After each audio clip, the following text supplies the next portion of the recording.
యేసుక్రీస్తు అతి పరిశుద్ధ నామమున మీకందరికీ ప్రేమపూర్వక వందనములు తెలియజేస్తున్నాను. ఈరోజు దేవుని వాగ్దానము 2వ పేతురు రాసిన పత్రిక 1వ అధ్యాయము 3వ వచనము చివరి లైన్లో ఈ విధముగా వ్రాయబడి ఉన్నది. మీకు కృపయు సమాధానమును విస్తరించునుగాక. ఈ వాగ్దానం వినుచున్న వారి వినికిడిలో నెరవేరునుగాక. ఇక వాగ్దానము బట్టి మీ యొక్క జీవితాల్లో కృప సమాధానము విస్తరించబడాలంటే, మీ జీవితంలో సఫలపరచబడాలంటే, దేవుని వాక్యము ద్వారా కట్టబడాలంటే ఈ యొక్క వీడియోను చివరి వరకు వీక్షించవలసినదిగా మనవి చేస్తున్నాను. ఈ యొక్క వాగ్దానమును మనం గమనించినట్లయితే, మీకు కృపయు సమాధానము విస్తరించునుగాక. మన జీవితాల్లో ఉన్నటువంటి కృప మన జీవితాలు సజావుగా సాగాలంటే దేవుని కృప తోడై ఉండాలి. మన జీవితంలో శాంతి సమాధానము కలిగి ఉండాలంటే దేవుని కృపయే మనము కలిగి ఉండాలి. దేవుడి మాత్రమే సమాధానమును ఇచ్చువాడై ఉన్నాడు. సమాధానమునకు అధిపతి అయిన దేవుడు, సమాధానమునకు కర్త అయిన దేవుడు మన జీవితాల్లో, మన కుటుంబాల్లో మన యొక్క ఎటువంటి కలతలు అసమాధానము లేకుండా శాంతి సమాధానంతో మా కుటుంబంలో మన జీవితము సజావుగా సాగుటకు కృపను సమాధానమును ఆయన అనుగ్రహించేవాడై ఉన్నాడు. విలాప వాక్యములు 3వ అధ్యాయము 22-23 వచనాల్లో ఈ విధముగా వ్రాయబడి ఉన్నది. యెహోవా కృపగలవాడు, ఆయన వాత్సల్యత ఎడతెగక నిలుచున్నది కనుక మనము నిర్మూలము కాకున్న వారము. యెహోవా కృపగలవాడు. యెహోవా ఎవరు? కృపగలవాడు. ఆయన వాత్సల్యత ఎడతెగక నిలుచున్నది. ఆయన వాత్సల్యత, ఆయన ప్రేమ ఈ ఎడతెగక మన పట్ల నిలుచుచున్నది కనుక మనము నిర్మూలము కాక సజీవులమై నిలిచి ఉన్నామని వాక్యము ద్వారా తెలియచున్నాడు. ఆయన కృప నిత్యము, ఆయన వాత్సల్యత నిత్యము ఎడతెగక మన పట్ల నిలుచుచున్నది. అనుదినము 23వ వచనములో అనుదినము నూతనముగా ఆయనకు వాత్సల్యత పుట్టుచున్నది. అనుదినము అంటే దినదినము, ప్రతిరోజు ఆయన వాత్సల్యత ఏ విధంగా ఉంటే నూతనముగా పుట్టుచున్నది. మన పట్ల ఆయనకు గల వాత్సల్యత, ప్రేమ నూతనముగా పుట్టుచున్నది. కాబట్టి ఆయన కృప గలవాడు, ఆయన వాత్సల్యత ఎడతెగక నిలుచున్నది. ఆయన అనుదినము నూతనముగా ఆయన వాత్సల్యత పుట్టుచున్నది. ఆయన వాత్సల్యత ఏ విధంగా ఉంటే అనుదినము, ప్రతి దినము ఆ యొక్క వాత్సల్యత అనేది నూతనముగా పుట్టుచున్నది. కాబట్టి మనకు కృప, ఆ యొక్క వాత్సల్యతను చూపువాడు ఆయన అయి ఉన్నాడు. దేవాది దేవుడైనటువంటి యేసు ప్రభు వారు ఆయన మన పట్ల నూతనముగా వాత్సల్యతను చూపుతున్నాడు.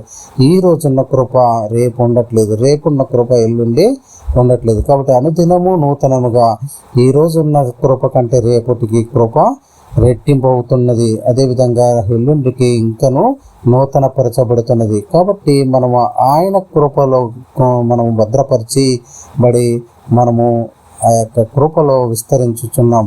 కాబట్టి ఇక్కడ మనం చదవబడిన వాగ్దానంలో మీకు కృపయు సమాధానము విస్తరించునుగాక.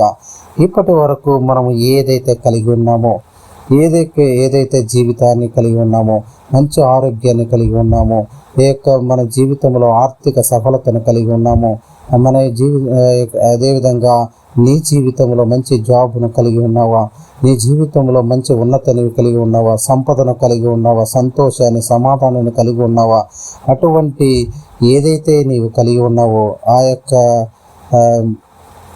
పరిస్థితిని దేవుడు అనుగ్రహించి ఉన్నాడు.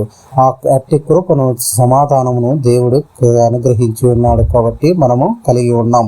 అట్టి కృపను, సమాధానమును ఏం చేస్తున్నాడంటే ఇక ముందు ఏదైతే మనకు కలిగి ఉన్నామో అట్టి కృపను విస్తరింపచేయుచున్నవాడు. అదేవిధంగా ఆ యొక్క కృప అనేది, సమాధానం అనేది మనకు విస్తరించబడుతున్నది. అది మనము ఊహించనంతగా మన పట్ల దేవుడు విస్తరింపచేయుచున్నాడు. కాబట్టి మనము ఏ విధమైనటువంటి జీవితాన్ని కలిగి ఉంటే అట్టి కృపను, సమాధానమును మన పట్ల దేవుడు విస్తరించి మనను శాంతి సమాధానములతో ఆహ్లాదకరమైన జీవితాన్ని, ఆనందకరమైన జీవితాన్ని మనకు అనుగ్రహించబోతున్నాడు. కాబట్టి దేవుడు మన పట్ల నూతనముగా ఆయన వాత్సల్యమును చూపబోతున్నాడు. ఆ యొక్క వాత్సల్యతను మనము ఆయన కలిగి ఉన్నటువంటి వాత్సల్యత ఎడతెగక మన పట్ల నిల్చున్నది. కాబట్టి మనము ఎటువంటి కీడును కలగకుండా, మనము నిర్మూలము కాకుండా ఎప్పుడు ఆయన వాత్సల్యతో మనల్ని నూతన పరుస్తూ, మనల్ని ఉత్సాహపరుస్తూ ఆ యొక్క కృపను తోడయించి మనల్ని ఉన్నతిలోకి తీసుకువెళ్తున్నాడు. కాబట్టి ప్రియులారా, యొక్క కొరింథీయులకు రాసిన పత్రిక, మొదటి కొరింథీయులకు రాసిన పత్రిక 15వ అధ్యాయం 10వ వచనములో ఏ విధంగా అంటున్నాడు, అయినను యొక్క పౌలు రాయిస్తున్నాడు. ఏమంటున్నాడంటే, అయినను నేనేమై ఉన్నానో అది దేవుని కృప వలననే, అయినను నేనేమై ఉన్నానో అది దేవుని కృప వలననే అయ్యున్నాను. చూడండి, పౌలు కొరింథీయుల సంఘానికి రాస్తూ మొదటి కొరింథీయులకు రాసిన పత్రికలో 15వ అధ్యాయం 10వ వచనంలో ఆయన వివరిస్తున్నాడు, అయినను నేనేమై ఉన్నానో అది దేవుని కృప వలననే అయి ఉన్నాను. అది మనం ఇప్పుడు కలిగి ఉన్నటువంటి ఏదైతే పరిస్థితి, ఏ యొక్క జీవితాన్ని కలిగి ఉన్నామో ఆ జీవితము, ఏ యొక్క జీవితము ఉన్నతమైన జీవితాన్ని జీవిస్తున్నావో, ఏ యొక్క మంచి ఆరోగ్యము కలిగి ఉన్నావో, ఆర్థిక పరిస్థితి కలిగి ఉన్నావో, మంచి జాబ్ కలిగి ఉన్నావో, మంచి సంపదను కలిగి ఉన్నావో, ఏ యొక్క సంతోషాన్ని, సమాధానాన్ని మీ కుటుంబంలో కలిగి ఉన్నావో, అదంతయు ఏ దేవుని కృప వలననే అయి ఉన్నది. కాబట్టి అది మరియు నాకు అనుగ్రహింపబడిన ఆయన కృప నిష్ఫలము కాలేదు, కానీ వారందరికంటే నేను ఎక్కువగా ప్రయాసపడినది నేను కాను, నాకు తోడయ్యున్న దేవుని కృపయే. చూడండి, మనం ఏదైతే ప్రయాసపడుతున్నామో, ఏదైతే జాబ్లో మనం ఉన్నతి కావాలని ప్రయాసపడుతున్నామో, మన జీవితంలో ఉన్నత స్థితికి ఎదగాలని ప్రయాసపడుతున్నామో, మన జీవితంలో మంచి ఆరోగ్యాన్ని కలిగి ఉండాలి, మంచి ఆనందమైన జీవితాన్ని కలిగి ఉండాలి అని మనం ఏదైతే కోరుకుంటున్నామో, మన బిడ్డలు సంతోషంగా ఉండాలి, మన బిడ్డలు మంచి ఉన్నత స్థానము, మన ఉన్నత చదువులు చదవాలి, ఉన్నత కెరీర్లో స్థిరపడాలి అని మనం ఏదైతే కోరుకుంటున్నామో అదంతా కూడా ప్రయాసపడినదంతా దేవుడి కృప బట్టి, దేవుడు మనకు తోడై ఉండి దేవుని కృపయే ప్రయాసపడినట్లుగా చూస్తున్నాం. కాబట్టి ఇక్కడ మనముగా నా బలము, నా శక్తి, నా జ్ఞానం అని మనం ఏదైతే అనుకుంటామో, నా జ్ఞానం వల్లనే నాకు ఈ జాబ్ వచ్చింది, నా జ్ఞానం వల్లనే నేను సంపద సంపాదించుకున్నాను, నా జ్ఞానం వల్లనే మంచి ఆరోగ్యం కలిగి ఉన్నాను, నా జ్ఞానం వల్లనే ఈ యొక్క శాంతి సమాధానం కలిగి ఉన్నానని మనం ఏదైతే విర్రవీగుతున్నామో అదంతా కూడా నిష్ప్రయోజనం. మనము దేవుని కృప మనకు తోడై ఉండకపోతే ఇవన్నీ మనకు జరిగి ఉండేవి కావు. కాబట్టి ప్రియ సహోదరుడా, మనము మన బలము కాదు, దేవుడు మనకు అట్టి బలాన్ని, కృపను అనుగ్రహించేవాడు ఆయనే ఉన్నాడు. కాబట్టి మనం సులువుగా మనల్ని ఆయన ఉన్నత స్థానానికి ఎక్కించేవాడు. కాబట్టి ప్రయాసపడుతున్న సమస్త జనులారా నా యొద్దకు రండి, మీ కాడి సులువు చేతునంటున్నాడు.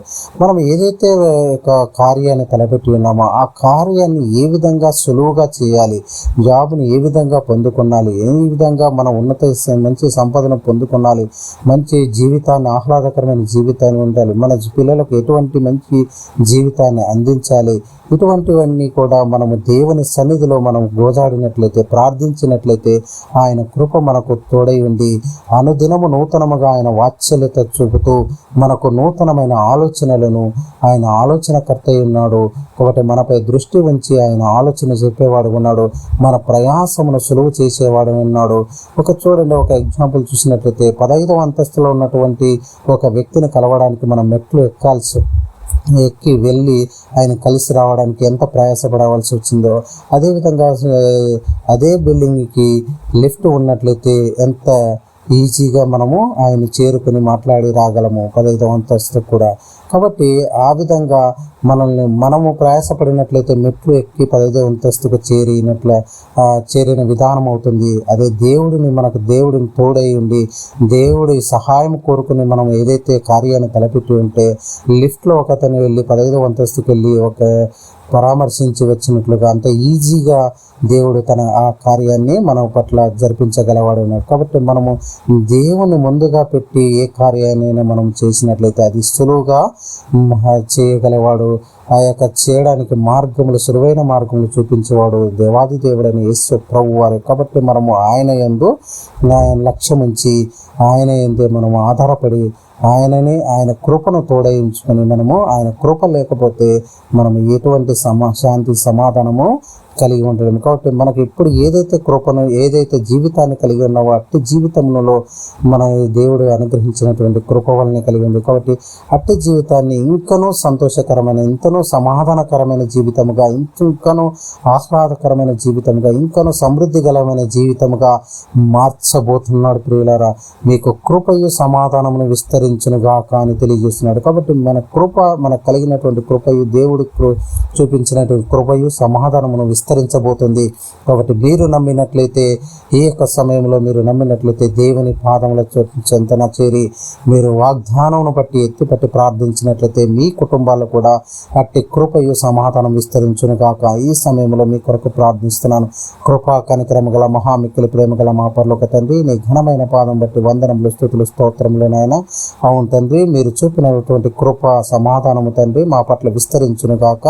అవును తండ్రి, మేము మీ మార్గమును బట్టి తండ్రి, మీ యొక్క అనుమతిని బట్టి నైనా మీకు తోడును తండ్రి, మేము మీ సహాయాన్ని ఆశించి నైనా మీ యొక్క అనుగ్రహమును పొందుకొని నైనా కృపను తండ్రి మా పట్ల చూపించే కృపను తండ్రి అధికం చేసుకున్నట్టునైనా మీపై ఆధారపడినైనా మిమ్మల్ని ఆనుకొని తండ్రి మీ సహవాసం కలిగినైనా ప్రార్థనలో ఎడతెగక తండ్రి అవునైనా మిమ్మల్ని తండ్రి ఆనుకొని మిమ్మల్ని స్తుతించి ఘనపరిచినైనా అట్టి కృపను సమాధానమును తండ్రి మా కుటుంబంలో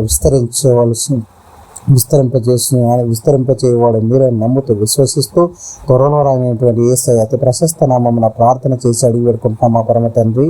ఆమేన్, ఆమేన్, ఆమేన్.